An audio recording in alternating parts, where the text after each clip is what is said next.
बिस्मिल्लाहिर्रहमानिर्रहीम। नाजरीन, तकबीर टेलीविजन के प्रोग्राम प्याम में तकबीर के इमिग्रेशन असाइनमेंट के साथ सैयद मोहम्मद जमील आपकी खिदमत में हाजिर है। आज का मौजू हमारा इमिग्रेशन असाइनमेंट में वो है ईदीकी वेवियोसी, जो स्पेशल वेवियोसी का नोटिफिकेशन जो 7 दिसंबर को इशू हुआ था, वो मुख्तलिफ दीमोस और पेरीफेरिया में जा चुका है। उसके मुतल्लिक उसमें इस नोटिफिकेशन में क्या क्या चीज़ों को कवर किया गया है उसके मुतल्लिक आपको तफसील से बताऊंगा। इसी हवाले से ही आया जो बहुत ज़्यादा चर्चा है, 150 यूरो पारावोलो देकर जिन लोगों ने सफ़ेद वेवियोसी या वो सफ़ेद टोकन लिया था, आया वो इस ईदीकी वेवियोसी के नोटिफिकेशन में शामिल हो सकते हैं। और उसके अलावा जिन लोगों ने प्लास्टोग्राफिया यानी अपने पासपोर्ट को फोर्ज करके कागज़ जमा करवाए थे, आया वो लोग भी इससे इस्तिफ़ादा हासिल कर सकते हैं। उसके अलावा ये देखना है कि पिछले 1.5-2 साल से जो यहाँ के लीगल लोग थे, जिनके पास रेजिडेंस परमिट थे यहाँ पर, लेकिन अब मुआशी बदहाली की वजह से यूनान में जो इस वक्त जोर पकड़े हुए है और आइंदा 2011 में इससे बुरा साल आने वाला है, उसमें जाहिर है कि उन लोगों के पास काम भी नहीं है, मालक का लेटर भी नहीं है, और सोशल सिक्योरिटी जिसको हम यूनानी ज़बान में एनसीमास कहते हैं, वो नहीं होने की वजह से वो लोग इलीगल हो रहे हैं, उनकी अपरिप्ति की अपोफासियाँ आ रही हैं। आया इन पर हुकूमत जो है कुछ पेशरफ्त कर रही है कि नहीं, इसके मुतल्लिक मेरी जो अभी पिछले हफ्ते सेक्रेटरी वज़ारत दाखिला से तफसीलन मुलाकात हुई है, उसके मुतल्लिक एक अच्छी खबर भी आप तक हम पहुँचाएंगे। तो आइए हम शुरू करते हैं। सबसे पहले ईदीकी वेवियोसी के मुतल्लिक। ये ईदीकी वेवियोसी जो स्पेशल वेवियोसी है, उसके मुतल्लिक इसमें तमाम तफसील मौजूद है जो मैं अभी आपके गोश गुजार करूँगा। किन किन लोगों के लिए ये है और कौन कौन इससे इस्तिफ़ादा कर सकते हैं और इसका तरीक़ेकार क्या होगा।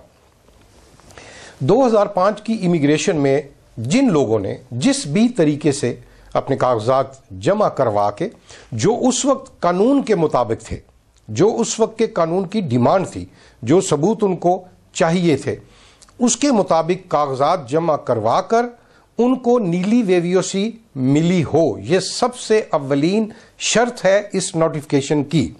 सिर्फ वही लोग इसमें शामिल हो सकते हैं जिन लोगों को नीली वेवियोसियाँ मिली होंगी। उसके बाद दूसरा स्टेप इसका यह है कि एम्बेसी के लेटर पे स्टे की पारातशी करके, रिफ्यूज़ करके उसका लेटर लेकर उस पर जमा करवाए लोगों ने और बाकी लवाजमात दिए और नीली वेवियोसियाँ हासिल की। अब उन तमाम लोगों की अपोरिप्तिकी अपोफासियाँ यानी रिफ्यूज़ के डिसीजन उनके तमाम पेरीफेरिया से आ चुके हैं और वो किसी वजूहात की बना पर लोगों ने, बहुत सारे लोगों ने वसूल नहीं किए, बहुत सारे लोगों ने वो वसूल कर लिए। उन अपोफासियों पे ये लिखा होता है, एक तो जवाज़ लिखा होता है किस किस कानून के तहत आपके कागजात रद्द किए जा रहे हैं, रिफ्यूज़ किए जा रहे हैं।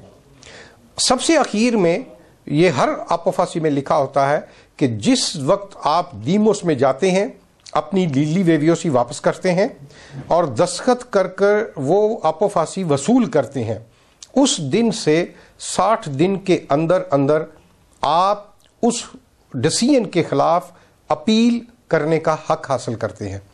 आप अपील कर सकते हैं। बहुत सारे हमारे भाइयों ने अपोफासियाँ तो ले ली, मियाद भी गुजार दी और केस नहीं किए, वो मियाद खो चुके हैं। उनके मुतालिक मैं पहले बताता चलूं कि वो अब भी केस कर सकते हैं, लेकिन उनकी जो है वो गारंटी यूनान का कोई वकील, कोई तंजीम नहीं देगी कि आया अदालत उनकी वो अपील जो है वो मंजूर करके उस पर वो स्टे ऑर्डर जारी करे। इसलिए उनके लिए अगर वो करना चाहें केस ट्राई कर सकते हैं, लेकिन उनके लिए गारंटी नहीं है। उसके बाद जिन लोगों ने केस किए हुए हैं उनको उसका तरीक़ेकार ये होता है कि अपोफासी लेकर आप वकील को देते हैं, वो उस फैसले के खिलाफ पहली अपील दायर करता है। पहली अपील दायर जमा जो हो जाती है उसकी आपको रसीद, उसका पूरा पेपर अदालत से आपको मिलता है कि आपने ये अपील का कागज जमा करवा दिया हुआ है, वो है पहली अपील। उसके बाद दूसरी अपील होती है जिसको मैं हमेशा जबान में स्टे ऑर्डर कहता हूं। वो जो है उसके लिए आपको अपने तमाम सबूत जो हैं वो वकील को देने पड़ेंगे, उस अदालत में जमा करवाने पड़ेंगे कि आपकी एनसमे लग रहे हैं, आपका अल्फाफीमी है, आपकी फरोलोई की दीलोसी है, आपका मकान का किरायानामा है, ये सारी सपोर्टिंग डॉक्यूमेंट्स जो हैं ये आपको देने पड़ेंगे। जज जो है इन तमाम सपोर्टिंग डॉक्यूमेंट्स को, एविडेंस को देखकर वो फैसला करता है कि आया इसको स्टे ऑर्डर दिया जाए या ना दिया जाए।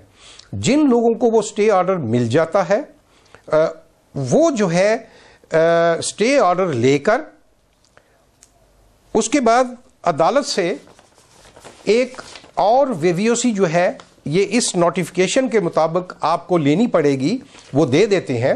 ये स्टे ऑर्डर लेने के बाद जो वकील है वो अदालत में जाएगा और ये वीवीओसी एक जो है ये लेनी पड़ती है जिस पे लिखा होता है, जिस पे लिखा होगा कि इस आदमी ने ये अपना फाइल नंबर, इसका केस नंबर जो है वो अदालत में ज़ेरे गौर है, अभी इसकी तारीख नहीं निकली और उसके पूरे कवायफ होंगे। ये वीवीओसी जो है ये साथ में लेकर अपने दीमोस जाएगा, वहां पर वो स्टे ऑर्डर और ये वीवीओसी जो है ये लेना लाजमी है। इसके बगैर कोई जो है दीमोस या पेरीफेरिया आपके कागज एक्सेप्ट नहीं करेगी ईदी की वीवीओसी के लिए। उसके लिए और बाकी आपके पासपोर्ट की फोटोकॉपियां और उसके अलावा तस्वीरें और 150 यूरो पारावोलो आपने जमा करवाना है। दीमोस एक आपको वो तमाम चीजें लेकर एक तस्वीर लगाकर ये वीवीओसी देगा। ये सिंपल वीवीओसी है कि आपने ये तमाम कागजात जमा किए हैं और दीमोस ने आपसे ये वसूल किए हैं। ये उन कागजात की वसूली की वीवीओसी होगी। वो दीमोस सारी फाइल आपकी पेरीफेरिया भेजेगा। पेरीफेरिया में वो तमाम मराइल से गुजरेगा क्योंकि अब रश बहुत ज़्यादा हो गया है, उसमें 1 माह भी लग सकता है, इससे ज़्यादा भी लग सकता है।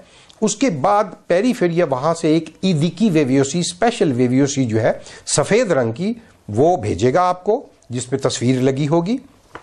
और उसका फ़ायदा ये होगा कि वो स्पेशल वीवीओसी पे आप वो 1 साल का उसकी मियाद होगी, 1 साल तक वैलिड होगी। उस पर आप अपने ममालिक में जब चाहें सफ़र कर सकेंगे। यूनान में हर किस्म की कानूनी आप उसको इस्तेमाल कर सकेंगे, हर महकमा उसको एक्सेप्ट करेगा। उस पर आपके एनसीमेज निकल सकेंगे, उस पर आदिया रगासिया निकल सकेगा, ओयद में दराज हो सकेगा, बैंक उसको एक्सेप्ट करेंगे, तमाम महकमे उसको मंजूर करने के, एक्सेप्ट करने के मजाज होंगे। अब ये यहां तक मसला हो गया ईदी की वीवीओसी का। अब इसमें एक बात आप ये ज़हन में रखिए कि आपका जो केस है वो उसी तरह चलता रहेगा अदालत में। फाइनल फैसला, आखिरी हतमी फैसला अदालत करेगी, चाहे उसके लिए 4 साल लग जाए, चाहे उसके लिए 5 साल लग जाए। वो फैसला अगर आपके हक में आएगा तो आपको रेजिडेंस परमिट या स्टिकर मिलेगा। अगर आपके खिलाफ हो गया वो फैसला तो वो ईदी की वीवीओसी आपसे वापस ले ली जाएगी। ये सारा प्रोसीजर है इस ईदी की वीवीओसी का। इसमें एक और चीज का ख्याल रखें कि इनमें वो लोग शामिल नहीं हैं, उनको नहीं मिलेगी जिनको सजाएं हुई हैं और उनको मुल्क से बाहर जाने का ऑर्डर नहीं है और थानों में बाकायदा हाजिरी देने का उनको नोटिस मिला हुआ है। वो लोग इस ईदी की वीवीओसी से इस्तिफादा हासिल नहीं कर सकेंगे। अब जो मैंने पहले जिक्र किया अपने प्रोग्राम के शुरू में कि जो 150 यूरो पारावोलो जिन लोगों ने लिया हुआ है और उनकी भी अपोरिप्ति की अपोफासियां उन्होंने लेकर अदालतों में केस किए हुए हैं। दूसरे जिन्होंने अपने पासपोर्टों को फौर्जी करके, जिसको प्लास्टोग्राफिया कहते हैं हम अपनी ज़बान में या यूनानी ज़बान में, उन लोगों की भी अपोरिप्ति की अपोफासियां आई हुई हैं।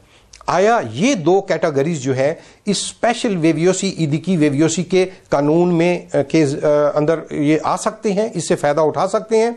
यकीनन इसका जवाब नफ़ी में है। खुदा के लिए किसी भी वकील किसी के उसके झांसे में मत आए। कोई वकील अगर आपको ये कहे वो सिर्फ पैसे बटोरेगा, आपका टाइम ज़ाया करेगा। 150 यूरो पारावोलो वाले और प्लास्टोग्राफिया वाले इस नोटिफिकेशन के अंदर उनका कहीं भी जिक्र नहीं है, वो इससे इस्तिफादा नहीं उठा सकते। इसलिए आप होशियार रहें, ये मैं आपको वाज़े तौर पे कह रहा हूँ। बहुत सारे लोग जो यहाँ कानूनी तौर पर थे, जिनके रेजिडेंस परमिट थे, वो इलीगल हो रहे हैं और आगे आइंदा साल में भी इलीगल होंगे बहुत बड़ी तादाद में। इस हवाले से हमारी लगातार कोशिश जारी है। मुसलसल वज़ीर दाखिला, सेक्रेटरी जनरल जो वजारत दाखिला और वजारत लेबर की जो अभी नई मिनिस्टर आई हैं, जो हमारे इमिग्रेंट्स की इंचार्ज हैं आना दलारा, उनसे भी गुफ्तगू हुई है बड़ी तफसीलन। और उसमें एक खुशखबरी की बात ये मैं आपको बताता चलूँ आज तकबीर टेलीविजन के हवाले से, कि आइंदा 3-4 माह के अंदर अंदर इस पर वो कानून साजी जो है वो कर रहे हैं। एक चांस उनको आखिरी दिया जाएगा उन तमाम लीगल लोगों को जो एनसमेज यानी सोशल सिक्योरिटी ना होने की वजह से उनके कागजात जो है वो रिफ्यूज हो गए हैं, उनको आपोरिप्ति की आपोफासियाँ मिली हुई हैं, जिनके पास मालक नहीं है, मालक के लेटर नहीं है। उसके अलावा जो अपना बहुत सारे ऐसे लोग हैं जिन्होंने फैमिली अपने यहाँ उनकी फैमिली है, फैमिली के कागजात रिन्यू करवाने के लिए उनकी फोरलोई दीलोसी जो है इसो दीमा वो जो साल का टैक्स का उनको करना पड़ता है वो भी नहीं कर सके, वो कम है, उनकी वजह से भी वो इलीगल हो रहे हैं। इन तमाम चीज़ों का इहाता जो है वो ये दोनों वजारतें मिल के कर रही हैं और इंशाअल्लाह ताला इस पे जो है वो छूट दी जाएगी। और कम से कम एनसीमास जो हैं वो हमने तजवीज़ दी हुई है कि वो एक दफ़ा उनको ये मौका दिया जाए कि वो अपने एनसीमे ख़रीद कर वो लीगल हो सके। उसके अलावा मैं सेकंड जनरेशन के बच्चों का भी आपको हवाला देता जाऊं नेशनलिटी के हवाले से, कि जिनके वालिदैन इलीगल है, गैर कानूनी है, लेकिन वो बच्चे यहाँ पैदा हुए हैं, उन बच्चों के लिए अगर वो यूनानी स्कूल में 6 क्लास तक अगर वो पढ़ रहे हैं तो वो आगे अप्लाई कर सकते हैं। बहुत सारे लोग यहाँ पर बच्चे जो जवान हुए हैं 18 साल के हो गए हैं और उनके लिए भी इसमें तरमीम कर दी गई है नए नेशनलिटी के कानून में कि वो नेशनलिटी अपनी सिर्फ वो अप्लाई कर सकेंगे, उनके वालिदैन इलीगली रहेंगे, वो नहीं कर सकते। जो बच्चे यहाँ पैदा हुए हैं वो नेशनलिटी के लिए अप्लाई कर सकते हैं। इस दुआओं के साथ कि अल्लाह ताला हमारा हामी व नासिर हो, हमको सेहत तंदुरुस्ती दे और हमारी तमाम तकलीफ़ें परेशानियाँ जो है वो दूर करें और नए जज्बे, नए प्रोग्राम और नई असाइनमेंट के साथ हाज़िर होंगे। सैयद मोहम्मद जमील को इजाज़त दीजिए। अल्लाह नेगेबान।